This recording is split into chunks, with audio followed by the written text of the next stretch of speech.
But first, our top story at 6:30. Has the promise of legal pot gone up in smoke? Supporters say the associated taxes could bring in $1 billion a year, but KPIX 5's Wilson Walker tells us the reality is really nothing close to that. Wilson? Yeah, not going to come anywhere close to $1 billion this year. We are at Magnolia, Oakland, one of the dispensaries you will find here in the East Bay. Now, we were here in this very same facility exactly a year ago. They were pretty much throwing a party here, trying to unload as much product as they could before the taxes took hold. Well, here we are 1 year later, and the party is over. Just 1 year ago, the arrival of legalized cannabis came with a good bit of celebration in this industry. This is wonderful. 1 year later. And it's just obviously tough for any legal business with the taxes. And this is something a whole lot of people saw coming. This time last year, we crisscrossed the state of California asking anyone who has anything to do with this plant what they expected in 2018. And the consensus prediction was best delivered by an entrepreneur named Donnie Anderson. The state and city see money and they want to overtax. That fear, over-regulation, did not take long to materialize. The first distress signals came from small growers in just the first week of March.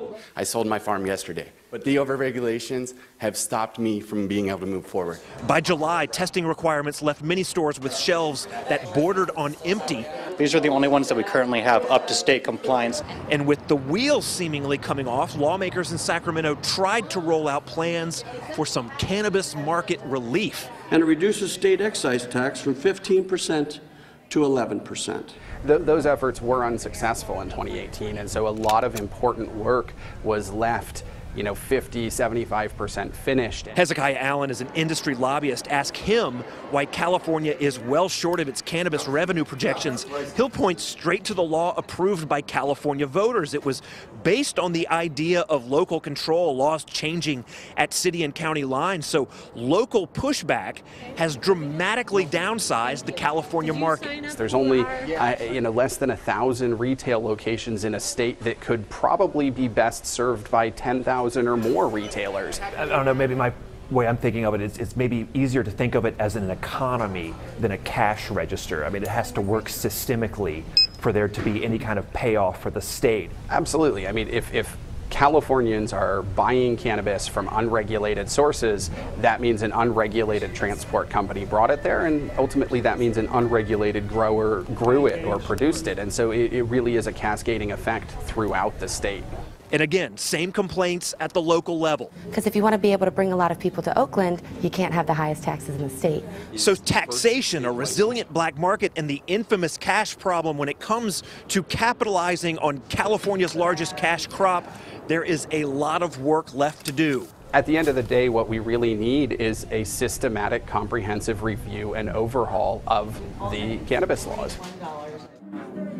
All right, here's the complicated thing about doing the overhaul of the system. It was passed by the voters. To undo a lot of this is frankly a constitutional question now in California. So we have the law that we have. We've been trying to make it work for a year. Clearly, it is prohibitive to a lot of people getting into this industry, thus the state getting a lot of money out of it, and fixing this is not gonna be easy, Alan. No, that was my thought, Wilson, is overhauling the laws. I mean, the state, the government, not necessarily known for being nimble and fast on its feet.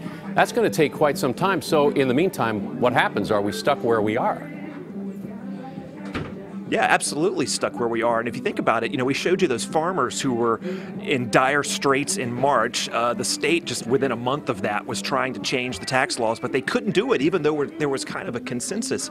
Change is not coming quickly. Now, one possible, enzyme in this whole thing would be the new governor. Gavin Newsom was supportive of this law. He might be able to push a little bit to get things changed, but exactly like we predicted 1 year ago. Smaller businesses have really struggled to incur the cost, and you wonder how many years that can last if the state really wants to recoup the money that it intended to recoup from legalizing this product. Yeah, a lot of them going to go out of business without a doubt. All right, Wilson Walker, thanks so much.